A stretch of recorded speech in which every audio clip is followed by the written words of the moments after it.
Here's your script. The average American worker who never negotiates their starting salary leaves over $750,000 on the table across a 40-year career. That's not a projection from some financial fantasy blog. That's a figure backed by multiple studies from Harvard, Carnegie Mellon, and the Bureau of Labor Statistics. And the most gut-wrenching part? The people who lose the most aren't the ones who don't ask. They're the ones who ask badly. Let that number sit for a moment. $750,000. That's a house.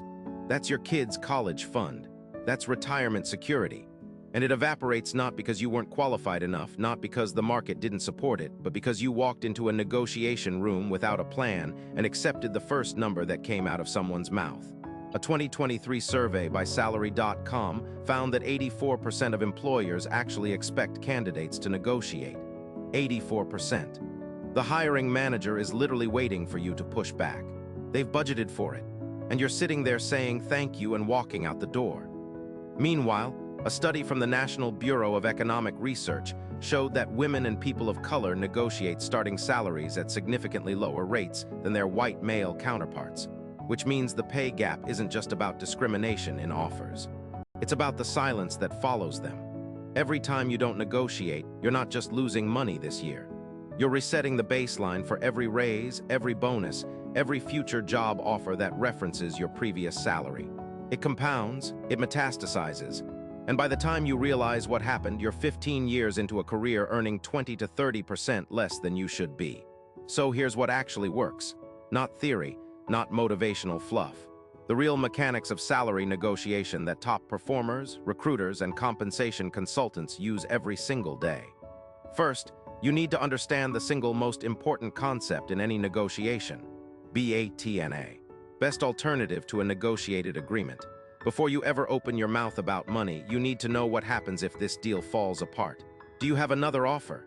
Do you have savings? Do you have a job you can stay in? Your BATNA is your leverage, and leverage is everything. A candidate with two competing offers walks into a negotiation fundamentally differently than someone who's been unemployed for 4 months and is desperate. That's not a character flaw. That's game theory, so before you even apply, build your pipeline. Get multiple interviews running simultaneously. It's not disloyal, it's strategic. Second, do your research like your financial life depends on it, because it does. Use Glassdoor, Levels FYI, PayScale, LinkedIn Salary Insights, and the Bureau of Labor Statistics Occupational Outlook Handbook. But don't just look at averages. Averages lie. The average software engineer salary in Austin, Texas might be $115,000, but that number blends entry-level and senior roles, startups and Fortune 500 companies, people who negotiated and people who didn't. You need to find the range for your specific role, your specific experience level, your specific city, and your specific industry. Then aim for the 75th percentile, not the top, not the middle, the 75th.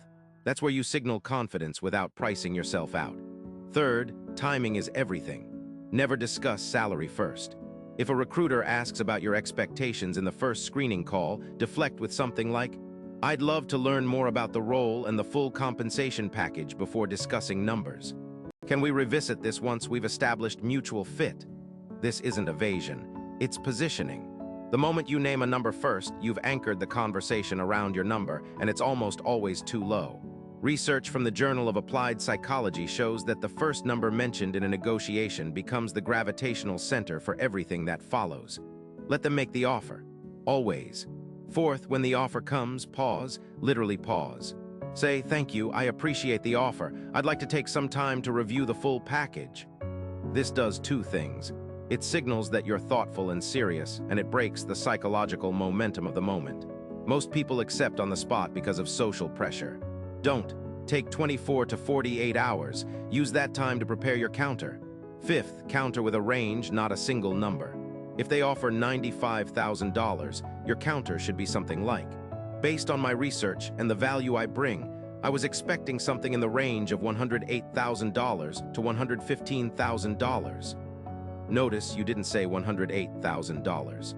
You gave a range where the bottom is already above their offer. This is called bracketing, and it's used by every professional negotiator on the planet.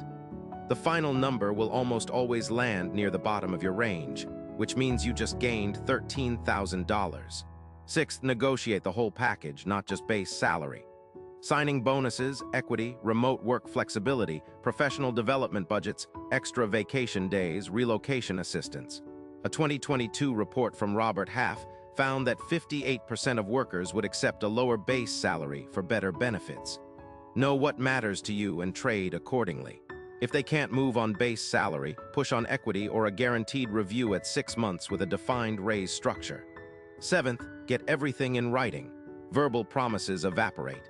If they say, we'll revisit your salary in 6 months, ask for that in the offer letter with specific metrics and a specific number. Ambiguity is the enemy of accountability. And finally, practice. Role play with a friend. Record yourself. Negotiation is a skill, not a personality trait. The people who are just good at negotiating are people who have done it enough times that the discomfort faded. You can get there too. Here's what most people get wrong about salary negotiation. They think it's a confrontation. It's not. It's a collaboration. The company already decided they want you. They've invested weeks in interviews. They've spent thousands on recruiting. You showing up prepared and advocating for fair compensation doesn't threaten the relationship. It strengthens it. It tells them you understand your value, and people who understand their value tend to perform at a higher level. The real risk isn't negotiating. The real risk is spending the next decade wondering what you left on the table.